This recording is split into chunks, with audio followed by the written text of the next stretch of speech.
আজকে আমরা গণপ্রজাতন্ত্রী বাংলাদেশের অন্তর্বর্তীকালীন সরকারের প্রধান উপদেষ্টা জনাব ডক্টর মোহাম্মদ ইউনূস সহ সরকারের পক্ষ থেকে আমন্ত্রিত হয়ে মূলত হেফাজতে ইসলামের সংশ্লিষ্ট রাজনৈতিক দলগুলো বাংলাদেশ খেলাফত মজলিস, জমিয়ত উলামা ইসলাম, নেজামে ইসলাম, খেলাফত আন্দোলন সহ আমরা এখানে আহত হয়েছিলাম। আন্তরিক 5-6টা দল, সবগুলো দলের নামই বললাম আমি। তো সেখানে আমরা আন্তরিক পরিবেশে মাননীয় প্রধান উপদেষ্টার সাথে এবং অন্যান্য আরও কয়েকজন উপদেষ্টা সেখানে উপস্থিত ছিলেন। তাদের সঙ্গে আমরা মত বিনিময় করেছি। প্রধানত আমরা তাদেরকে ধন্যবাদ জানিয়েছি বাংলাদেশের এই ক্রান্তিকালে দেশের দায়িত্ব গ্রহণ করার জন্য এবং আজকের এই আয়োজন করার জন্য।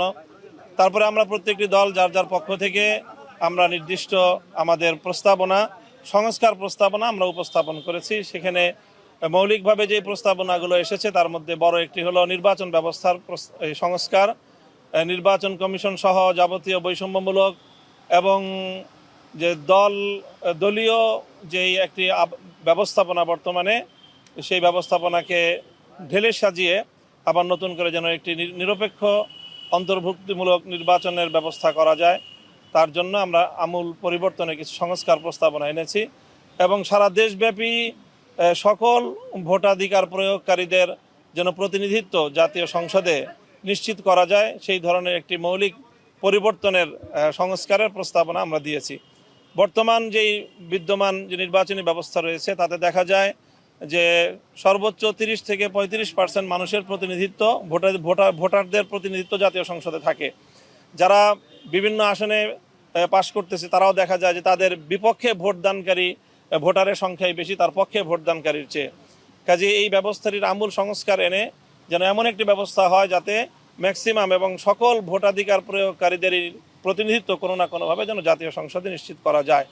এছাড়াও বিচার বিভাগ, শিক্ষা বিভাগ এবং প্রশাসনে আমূল পরিবর্তনের, প্রশাসনের মধ্যে দেশের মধ্যে যে বিশেষ করে যে এককেন্দ্রিক যে প্রধানমন্ত্রী কেন্দ্রিক যে ক্ষমতা কুক্ষিগত করে রাখার যে একটি আয়োজন, যেখান থেকেই মূলত স্বৈরতন্ত্রের উদ্ভব, সেই জায়গাটায় যেন ভারসাম্য তৈরি করা হয়, সাংবিধানিক প্রস্তাবনা আনার প্রস্তাব করা হয়েছে।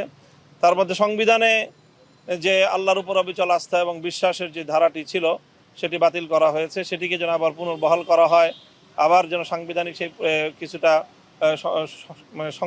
সংশোধনী এনে পুনর্বহাল করার আমরা দাবি জানিয়েছি।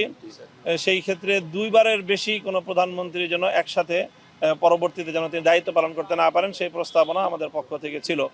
আর একটু বড় প্রস্তাবনা ছিল যে আমরা জানি হেফাজতে ইসলামের বিভিন্ন আন্দোলনে 2013 সাল, 16 সাল এবং 2021 সালে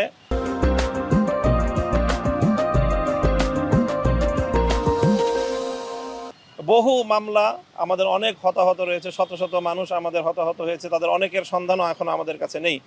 আমরা সেই ব্যাপারে সহযোগিতা চেয়েছি যেন আমাদের সকল শহীদদের এবং নিখোঁজ মানুষদের কোনো একটি নিরপেক্ষ সুন্দর একটি প্রতিবেদন যেন আমাদের সামনে আসতে পারে এবং সকল হত্যাকাণ্ডের যেন বিচারের ব্যবস্থা, বিশেষ করে ট্রাইব্যুনাল গঠন করে হলেও দ্রুত বিচারের ব্যবস্থার যেন লেন্দি কোনো প্রক্রিয়া যেন না যায়, অতি দ্রুত সেই বিচারের ব্যবস্থায়, বিচারের আওতায় যারা মূলত দায়ী এবং তাদেরকে যারা নির্দেশদাতা, যারা সংশ্লিষ্ট ছিল তাদের সকলের জন্য বিচারের একটা আয়োজন করা যায়, সে ব্যাপারেও আমরা দাবি জানিয়েছি।